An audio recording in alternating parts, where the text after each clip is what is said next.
Welcome back to our YouTube channel. இந்த வீடியோவில் நம்ம சேவிங்ஸ் விசஸ் இன்வெஸ்ட்மெண்ட் பற்றி பார்க்க போகிறோம். எக்ஸாம்பிளுக்கு நம்ம எல்லாருக்குமே வாழ்க்கையில் நிறைய லட்சியங்கள் இருக்கும்.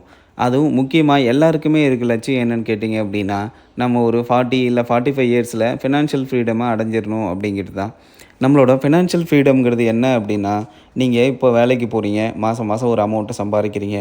அந்த அமௌண்ட்டை வச்சு உங்களோட சேவிங்ஸ் ப்ளஸ் வீட்டு செலவுகளை பார்க்குறீங்க அப்படின்னா, ஒரு 40 இயர்ஸில் வரும்போது நீங்கள் உங்களோட இன்வெஸ்ட்மெண்ட் இல்லை ரெண்டல் இன்கம் இல்லை ரியல் எஸ்டேட் அதிலிருந்தே உங்கள் குடும்பத்துக்கு தேவையான ஒரு மாத வருமான அளவுக்கு அது உங்களுக்கு ரிட்டர்ன்ஸ் கொடுக்கும். அதை வச்சுட்டு நீங்கள் ஃப்ரீயாக லைஃப்பை என்ஜாய் பண்ணிவிட்டு வாழலாம் அப்படிங்கிறது தான் ஃபினான்ஷியல் ஃப்ரீடம். இப்போது நம்ம அமௌண்ட்டு எல்லாருமே மாதம் மாதம் ஓடி ஓடி வேலைக்கு போகிறோம். எல்லோரும் ஒரு அமௌண்ட்டை நம்ம எல்லாருமே சேலரியாக சம்பாதிக்கிறோன்னு வச்சுக்கோங்களேன். அதை நம்ம 2 வகையில் பார்த்திங்கன்னா எடுத்து வைக்க முடியும்.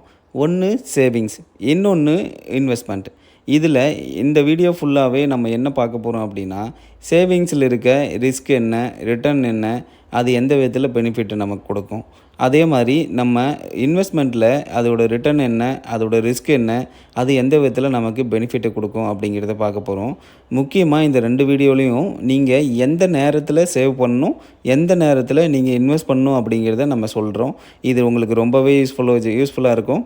நம்ம சேனலை இது வரைக்கும் சப்ஸ்கிரைப் பண்ணாதவங்க சப்ஸ்கிரைப் பண்ணிக்கோங்க. அப்படியே இந்த வீடியோ பிடிச்சிருந்தா ஒரு லைக்கை தட்டி விடுங்க. வாங்க நம்ம வீடியோக்குள்ளே போகலாம். இதில் நம்ம ஃபஸ்ட்டு சேவிங்ஸ்னால் என்னென்னு பார்ப்போம். சேவிங்ஸுங்கிறது நம்ம மந்த் ஆன் மந்த் சேலரியில் நம்மளோட வீட்டு செலவுகள் போக நம்ம ஒரு அமௌண்ட்டை சேவிங்ஸாக எடுத்து வைக்கிறோம். இந்த அமௌண்ட்டை உங்களுக்கு தேவையான இடத்துல ஃபிக்ஸ்டு டெபாசிட்டாவோ இல்லை உங்களோட பேங்க் அக்கௌண்ட்ஸ்லேயோ இல்லை எஃப்டிலேயோ நீங்கள் சேவிங்ஸாக சேவ் பண்ணி வைக்க முடியும்.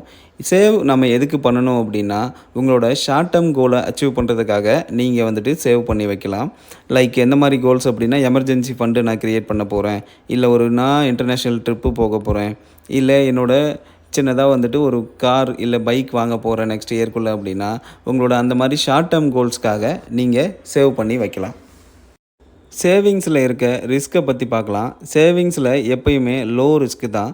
ஏன்னா உங்களுக்கு ஃபிக்ஸ்டாக பேங்க்லேயோ இல்லை எஃப்டிலேயோ 3 to 5% இன்ட்ரெஸ்ட் அவங்க கொடுத்துருவாங்க. உங்களோட மணியில் லாஸுங்கிறது உங்களுக்கு ஆக போகிறது கிடையாது. பட் இதில் இன்னொரு விஷயமும் இருக்குது. இதோட ரிட்டர்ன்ஸ் பார்த்தீங்க அப்படின்னா, உங்களுக்கு ஆல்ரெடி சொன்ன மாதிரி 3 to 5% இல்லை 6% மேக்ஸிமம் உங்களுக்கு கிடைக்கிது அப்படின்னாலும், இந்தியாவோட இன்ஃப்ளேஷன் ரேட்டே 7% இருக்குது.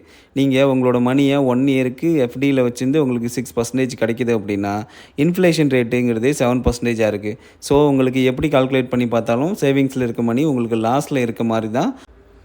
நெக்ஸ்ட்டு நம்ம இன்வெஸ்ட்மெண்ட்னால் என்னென்னு பார்க்கலாம். இன்வெஸ்ட்மெண்ட்டுங்கிறது உங்களோட வெல்த்தை பில்ட் பண்ணுறதுக்காக நீங்கள் பிளான் பண்ணணும். எக்ஸாம்பிளுக்கு லாங் டேர்ம் க்ரோத்தை உங்களுக்கு இது இன்வெஸ்ட்மெண்ட் கொடுக்கும். உங்களுக்கு நீங்கள் ஒரு 5 to 10 இயர்ஸ்க்கு ஒரு அமௌண்ட்டில் கையே வைக்க மாட்டீங்க அப்படின்னா, எக்ஸாம்பிளுக்கு ரிட்டையர்மெண்ட் ஃபண்டு இல்லை உங்களுக்கு பில்டிங் இல்லை உங்களுக்கு வந்துட்டு உங்களுக்கு பீட்டிங் இன்ஃப்ளேஷனுக்காகவும் நீங்கள் இன்வெஸ்ட்மெண்ட்டில் பண்ணலாம். ஏன்னா வருஷம் கண்டிப்பாக இந்தியாவில் உங்களுக்கு எவ்வளோ ப்ராப்ளமாக இருந்தாலும் ஸ்டாக் மார்க்கெட்டில் இன்ஃப்ளேஷனை கண்டிப்பாக உங்களுக்கு பீட் பண்ணிடும். இன்ஃப்ளேஷனில் இருக்க ரிஸ்க் என்னென்னு பார்த்தோம் அப்படின்னா, இதில் ரொம்பவே ஹையர் ரிஸ்க்கு தான். ஏன்னா அப்பப்போ உங்களுக்கு நியூஸ் கேள்விப்படுவீங்க, ஸ்டாக் மார்க்கெட் கிராஷ் ஆயிடுச்சு, இல்லை ரியல் எஸ்டேட் மார்க்கெட் டிப் ஆயிடுச்சு அப்படின்னு நிறைய விஷயங்கள் வரும். எக்ஸாம்பிளுக்கு நமக்கு 2008 நடந்த ஒரு ஸ்டாக் மார்க்கெட் கிராஷ் பற்றி தான். நமக்கு இன்வெஸ்டிங்கில் எந்த அளவுக்கு ஹையர் ரிஸ்க் இருக்கோ, அதே அளவுக்கு நமக்கு ஹிஸ்டாரிக்கலாக பார்க்கும்போதும் 7 to 10% மினிமமாக உங்களுக்கு ஆனுவலி ரிட்டர்ன்ஸ் கொடுத்துரும் இந்த இன்வெஸ்டிங். இதே நம்ம சேவிங்ஸில் போகும்போது மேக்ஸிமம் 6% மேலே நமக்கு கிடைக்கிறது ரொம்ப இதாக தான் இருக்கும். அடுத்து இந்த இன்வெஸ்ட்மெண்ட் விசஸ் சேவிங்ஸில் நீங்கள் லிக்விடிட்டி எப்படி இருக்குதுன்னு பார்க்கலாம். லிக்விடிட்டிங்கிறது உங்களுக்கு எவ்வளோ சீக்கிரம் அமௌண்ட் கிடைக்குங்கிறது. நீங்கள் உங்களோட சேவிங்ஸில் போட்ட அமௌண்ட்டை இன்ஸ்டண்ட்டாக வித்ட்ரா பண்ணிக்க முடியும். அதே மாதிரி உங்களுக்கு இன்வெஸ்ட்மெண்ட்டில் போடுறீங்க அப்படின்னா, அதுக்கு கொஞ்ச நாள் நீங்கள் வெயிட் பண்ணுற மாதிரி தான் இருக்கும். ஏன்னா உங்களோட ஸ்டாக்கை விற்கிறதுக்கு கொஞ்சம் டைம் எடுத்துக்கலாம்.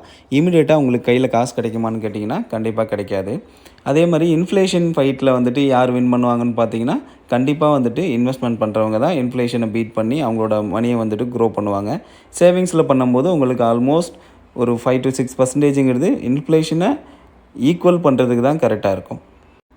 இதுக்கு அடுத்து நம்ம எப்போ சேவ் பண்ணணும் இல்லை எப்போ இன்வெஸ்ட் பண்ணணும்னு கேட்டிங்க அப்படின்னா, உங்களுக்கு ரொம்ப ஷார்ட் டைம் கோல் ஒன்று வச்சுருக்கீங்க அப்படின்னா, இன்னும் ஒரு 1 இயரில் நான் வீடு வாங்க போகிறேன், எமர்ஜென்சி ஃபண்டு சேர்த்து வைக்க போகிறேன் அப்படிங்கிற சின்ன கோலுக்கு நீங்கள் சேவ் பண்ணி வைக்கலாம். இல்லை எனக்கு ஒரு லாங் டைம் கோல் இருக்குது, அதை வந்துட்டு நான் பெருசாக 20 இயர்ஸ் 25 இயர்ஸ் பிளான் பண்ணுறேன், நான் ஒரு வெல்த் பில்டிங்காக இதை யூஸ் பண்ணுறேன் அப்படின்னா, நீங்கள் லாங் டைம் கோலில் கண்டிப்பாக இன்வெஸ்ட் பண்ணி உங்களால் நிறைய மணி பார்க்க முடியும். பீப்புள்ஸ் பண்ணுற காமனான மிஸ்டேக்ஸ் பற்றி நம்ம இதில் பார்க்கலாம். எக்ஸாம்பிளுக்கு ஒருத்தர்கிட்ட இருக்கிற எல்லா மணியும் சேவிங்ஸ்லேயே போட்டு வைக்கிறது. இந்த மாதிரி நீங்கள் எல்லா மணியும் சேவிங்ஸ்லேயே போட்டு வைக்கும்போது உங்களோட அமௌண்ட்டுங்கிறது பெருசாக வளர்கிறதுக்கான வாய்ப்பே ரொம்ப கம்மியாக தான் இருக்கும். இன்னும் ஒரு சிலர் என்ன பண்ணுவாங்கன்னா, இருக்கிற எல்லா அமௌண்ட்டையும் நீங்கள் இன்வெஸ்ட் பண்ணி நான் பெரிய ஆள் ஆக போகிறேன் அப்படிங்கிற மாதிரி திங்க் பண்ணுவாங்க. அதுலேயும் உங்களுக்கு இருக்க பிரச்சனை என்னென்னா, உங்களுக்கு அர்ஜென்ட்டுக்கு தேவையான அமௌண்ட் வேணுங்கிறப்ப கண்டிப்பாக உடனே நீங்கள் இன்வெஸ்ட் பண்ண அமௌண்ட்டை கையில் எடுத்து உங்களோட எமர்ஜென்சிக்கு யூஸ் பண்ண முடியாது. நீங்கள் இன்வெஸ்ட் பண்ணுறதுக்கு முன்னாடி அதில் இருக்க ரிஸ்க்கை அண்டர்ஸ்டாண்ட் பண்ணிக்கிட்டீங்க அப்படின்னா, இன்வெஸ்ட் பண்ணும்போது உங்களுக்கு ரொம்பவே யூஸ்ஃபுல்லாக இருக்கும். அதுக்கப்புறம் நீங்கள் குயிக் ரிட்டர்ன்ஸை சேஸ் பண்ணக்கூடாது. ஏன்னா இன்றைக்கி அமௌண்ட் போட்டுட்டு 1 இயரில் நான் டபுள் ஆகணும், ட்ரிபிள் ஆகணும் அப்படிங்கிற மாதிரி விஷயங்கள் பின்னாடி போனீங்கன்னா, உங்கள்கிட்ட இருக்கிற அமௌண்ட்டும் சேர்ந்து லாஸ் ஆகிற நிலைமைக்கு தான் நீங்கள் போய் நிற்கிற மாதிரி இருக்கும். இப்போ உங்களுக்கே தெரிஞ்சிருக்கும் சேவ் பண்ணுறது பெஸ்ட்டா இல்லை வந்துட்டு இன்வெஸ்ட் பண்ணுறது பெஸ்ட்டான்னு சொல்லிட்டு. நீங்கள் சொன்ன பாயிண்ட்டை வச்சு நீங்கள் உங்களோட கருத்துக்களை கீழே கமெண்ட்டில் பண்ணுங்கள். நீங்கள் சேவ் பண்ண போகிறீங்களா இல்லை இன்வெஸ்ட் பண்ண போகிறீங்கன்னா. இந்த வீடியோ உங்களுக்கு பிடிச்சிருந்தா அப்படியே நம்ம சேனலை சப்ஸ்கிரைப் பண்ணிக்கோங்க. இந்த வீடியோவுக்கு ஒரு லைக்கை தட்டி விடுங்க. தேங்க்யூ ஃபார் வாட்சிங்.